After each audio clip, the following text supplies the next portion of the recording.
So here is the USS Black in all its glory. It's got a pretty nice camo scheme going on that looks pretty beautiful. I was always a fan of the Fletcher and Benson.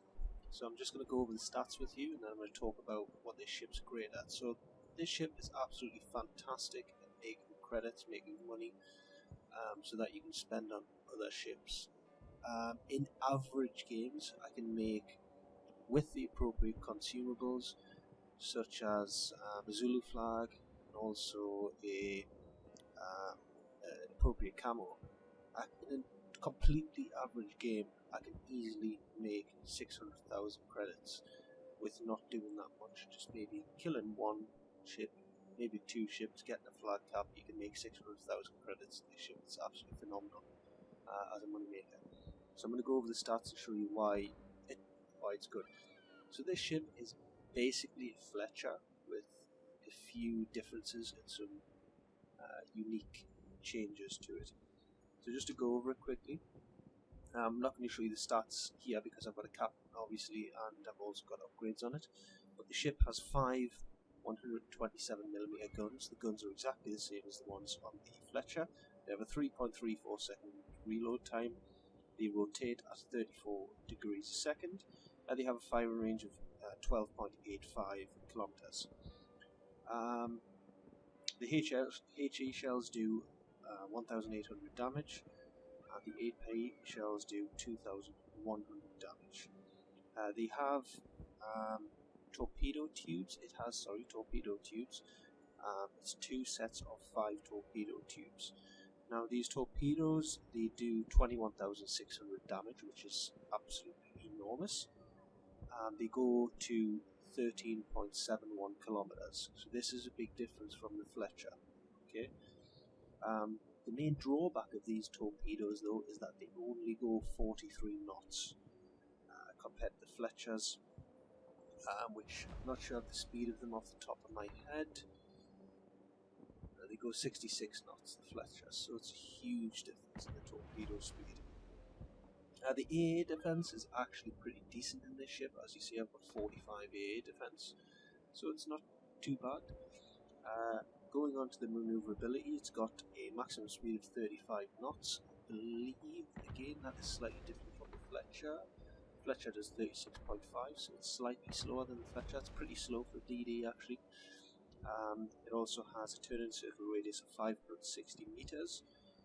It's got a rudder shift time of 3 seconds, surface detectability range of 7.38 kilometers, and an air detectability range of 4.05 kilometers. Now, I'm going to show you some of the upgrades that I've got on this ship, and then I'm going to go over the stats that I've got with those upgrades now. So, the main difference in this ship from a Fletcher is that instead of choosing an engine boost, you also have the option to choose a surveillance radar. Surveillance radar on a destroyer is absolutely game changing. So on the third slot, you can pick engine boost, you can pick defensive fire, just like on the Fletcher, or you can pick surveillance radar. Surveillance radar is a little bit weaker than the ones that you get on a cruiser. It only acquires ships from 7.5 kilometers, but it is absolutely fantastic for contesting caps, especially when you get that scenario when it's DD v DD in a cap, and both of sitting in their smoke. You can pop this radar and just start shooting at the other DD, and they can't really do anything back to you other than fire torps. So, pretty standard layout. A quick damage control, party 2, smoke generator 2. I always pick premium smoke generator for any ship that I'm on. It's so important. That extra 1 minute less waiting for your new smoke has won me so many games. Upgrade options on this ship. So I've gone with main armament modification 1. I go with that on most of my ships. Reduce the chance of the battery becoming incapacitated. More survivability on the main battery, better repair time, and also because it gives you torps to survivability as well. The only other one that I could possibly choose would be the magazine modification. Secondly, I'm going with aiming system modification for less dispersion on the shells. Also gives you torpedo tubes better traverse speed. You could pick main battery modification though, I suppose, if you wanted to. Third one, there's a good choice here. You could go with main battery modification 3 for better reload on your main battery, which is actually a pretty good choice in a gunboat. Really good choice. I went with torpedo tubes modification. Basically, I'll get on to it in a second though. Even though these torps are slow, the damage is enormous. So the more you can fire, even if one hits a battleship, it's enormous.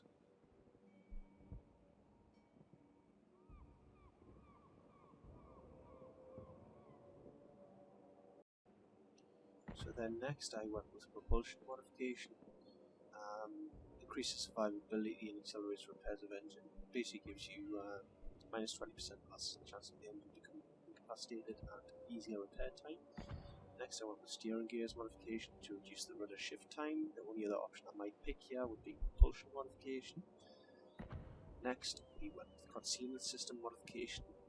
Pretty much a no-brainer for destroyer, you're not really going to pick anything else. However, if you got a decent rank in last season, you have surveillance radar modification. That could actually be an option for you in this ship, that you have radar. So radar is 20 seconds by default in this ship. Using this, you could increase it to 28 seconds. You would obviously sacrifice concealment. I believe that would take your concealment to about 6.8. But it's something worth considering.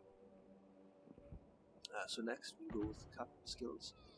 This is my gearing captain, but I just it says Mahan there at the moment, but it's actually my gearing. I was just using it on the Mahan last season. So preventative maintenance is the first skill. Second skill, torpedo acceleration. This brings your torpedoes to 48 knots. Last stand. I think this is probably one of the most important skills for destroyers. The only other options I might choose here, there's a couple of them. Possibly superintendent, possibly a smokescreen expert, possibly expert marksman, possibly jack of all trades. Probably this one would be the one I might pick over the other two if I was to go for any other skill. Third line, I think this is the best line for destroyers. Torpedo armament expertise I went with basic firing training, reduce the reload time on your main battery, and superintendent 4 smokes, 4 radars. You could pick survivability expert, give you more HP. It would equate to about 3k extra HP on this ship, which would put you close to 20k HP, so that's pretty good. You could also go with demolition expert. That's another viable option. Last line, again a no-brainer, concealment expert. What you could do though with this ship, if you wanted it on a killer mode, you could take radio location, drop some of these skills. You could also take advanced firing training for 20% increase to your shells. And that's pretty much all I'll go for on that line. So that's pretty much it, and I'm going to show you the game now and see how much money we can make. So here is that battle. So we're going to have a look at the enemy ships firstly. We've got 4 destroyers, a Kagero, a Grozavoy, Shimikaze, and a Gearing. Cruiser-wise, we've got a Moskva, Rune, and a Mogami. Moscow's got radar, obviously, so we need to watch out for that, but usually Moscow's trying to stay quite far away, so hopefully we won't come in too close. 3 Bismarcks, a North Carolina, and an Iowa, so I'm liking our chances in this game. Hopefully the Des Moines will provide some good radar, the Shima will help spot, and the Khabarovsk will help kill the enemy DDs. The main one I'm worried about here is the gearing. So what is our plan going to be here? We're going to go to the C cap, see if there's any destroyers there, hopefully kill them. And then we're going to go for the D cap immediately after that, so we'll get 2 caps hopefully. From the D cap we're going to then spin round and come back along the G line, back toward B, and hopefully kill any enemies in there. So, as you notice, I'm letting the Shima go ahead of me. The way I like to play with the black is I like to stay back, let my allies spot them. If the enemy DD smokes because of the battle, I then come in and radar him. So I'll show you this. I'm just going to slow down a little bit here as I turn. Now if there was an enemy there, I would have expected him to have spotted my Shima or him to have been spotted by now. So I'm pretty confident that there's no enemy there. So I'm going to come in.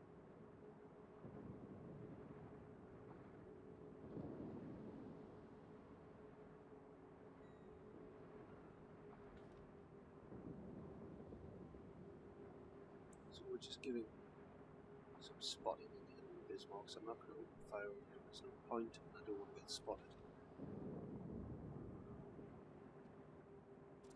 So what I'm going to do here is I'm going to launch some torps, hopefully just to catch someone coming around that corner. I'm just going to try and get a bit of a better angle on it. I'm not aiming for the Bismarck. He's 11.8 kilometers away. My torps don't go that far. I'm just hoping someone might turn this corner. Caught off guard by them. Plus they have like a minute 9-second reload for me. Oh, there's the gearing. So opening up on the gearing. Probably the most dangerous ship in the game.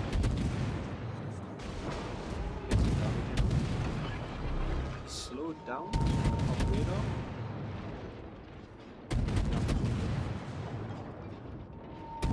Don't see any shells coming at him from the Shima for some reason. Got behind the rocks is very clever.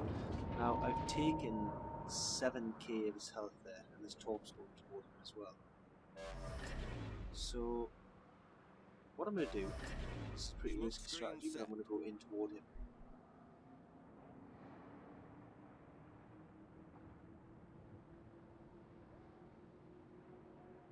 I'm pretty confident I can kill Gearing.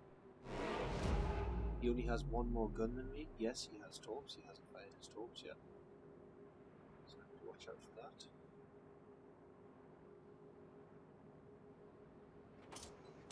And there he is. So we're turning.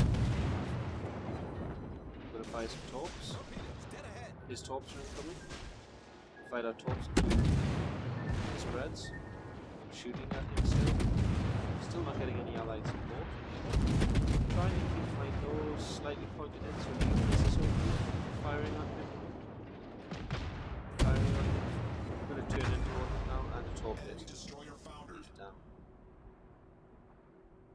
So we soloed that Gearing pretty much. I think, in fact, we did actually solo him 9.4 damage. So I'm going to cap D, sorry, and then I'm going to go toward B.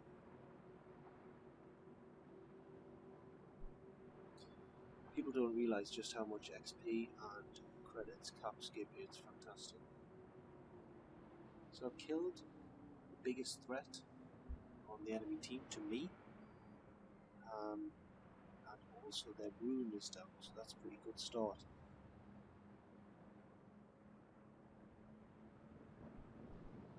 So we're just slowing down. We want to keep moving a little bit though. Don't want to come to a complete stop. We're going to go ahead here. My radar's back up as well, so that's great. That's the good thing about using premium consumables. If I were to meet a destroyer now, around this corner, I've got radar for that battle, and almost got smoke as well. Whereas if I didn't have the premium, I would have to wait another minute for radar.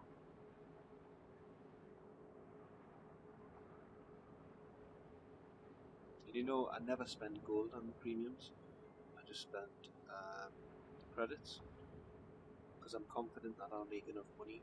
In fact, that I'll make more money because of having those premium consumables, that it will offset the cost of them.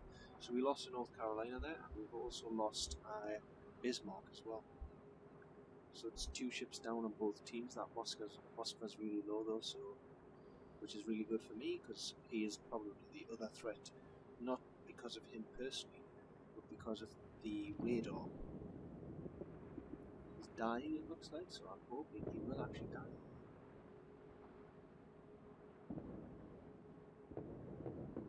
So the Bismarck's firing on our Alabama there. So we're going to try and provide this Bismarck a little bit of this Alabama, sorry, a little bit of support. I don't want to fire on this Bismarck though, really. I don't want to expose my position just yet. Even if I've got smoke, it's not a good position, I don't want to waste it. I'd like to be close to cover in case I need it. So I'm going to fire torps. Now, there's an enemy DD spotted there. Our team has taken the lead. Kagero. And he doesn't know we're here. He's coming around this bend where I'm going to. So I'm going to try and cut him off. I need to stay out of range of this Bismarck though, just to make sure I don't get spotted, because if I get spotted, this Kagero will not come this way. He'll turn around and get away from me, because he knows I can kill him. So he's on 7k. I'm fully confident we can take him out. So these torps look okay. Hoping they hit. So I'm going to get within up to 5.8 kilometers before I open on this Kagero to ensure that he can't escape.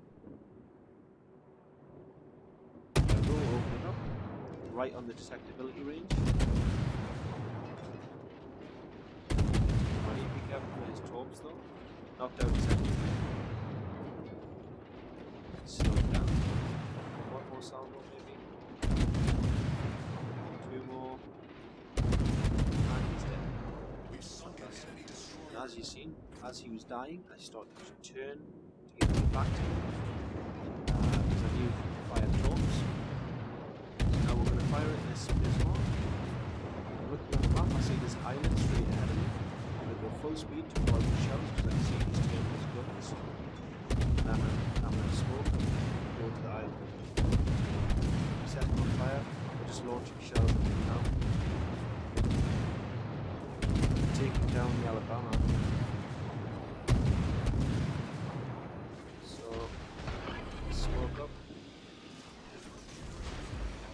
Fire torp spreads. I'm aiming not for the first, but the second one.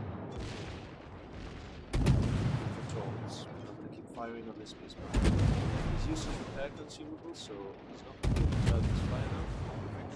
It's damage control. He's on 3k, we need to set him on fire. There's a fire, he won't be able to put it out now. So, there's the second Bismarck. I'm going to start firing on him. There's a moon coming around the corner, probably 7k away, 7.5k away. It's pretty risky for the moon. Got some torps off though.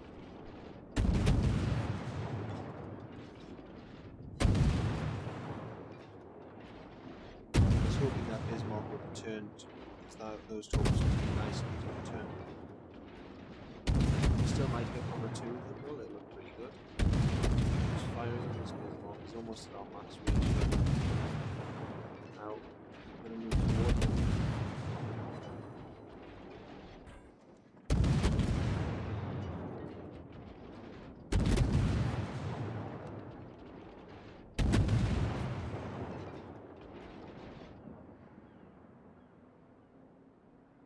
He's at the limit of our range now, so there's no need to fire. And in all this action, if enemy ships have just melted. So our moon's dying, and so is the Bismarck dying. The Iowa's got a shot on him here. And there we go. So here is the end of that game. So we came out with 888,000 credits. 4,700 experience and 200 free experience. It was a pretty average game. It was nothing special. 45,000 damage we did, 136 target hits with shells, 1 torpedo hit, 3 ships destroyed. We did some flooding and fire damage as well. We did get 1 capture and 1 assisting capture, which is pretty good. We came top on the team by a decent margin actually, and this was a tier 9, 8, 9, 10 game as well. Just to show you the damage that we did 19,400 to the gearing. We killed that gearing just with our damage. We did 15,500 at the Bismarck, almost 7,000 at the Kagero, and another 4,000-ish to the other Bismarck. just to have a look at the credits, which is the thing I was wanting to display in this video. Okay, so we received 522,000 credits just with a premium account. Without a premium account, we would have got 348,000. I did have modifiers on this though. I had a Zulu flag for 20% more, and had a Gamescom camo, which increased it even further. So we had effectively 70% extra. So we had 360,000 credits just from the consumables extra. We spent 54,000 on the service, 26,000 on the ammo resupply, and 67,000 on the consumables resupply. That gave us a total of 740,000 credit profit, which is absolutely enormous. This ship is an absolute fantastic moneymaker, and it's going to be. I don't mind using things like flags and camos on it to increase the money gain, because it's worth it. If you've got spare camos that give you extra money, use them on a ship that you can generate money in, and this is going to be my new money making ship. I used to use the Saipan for money making, sometimes the Warspite, but this is definitely going to be my new ship for money making.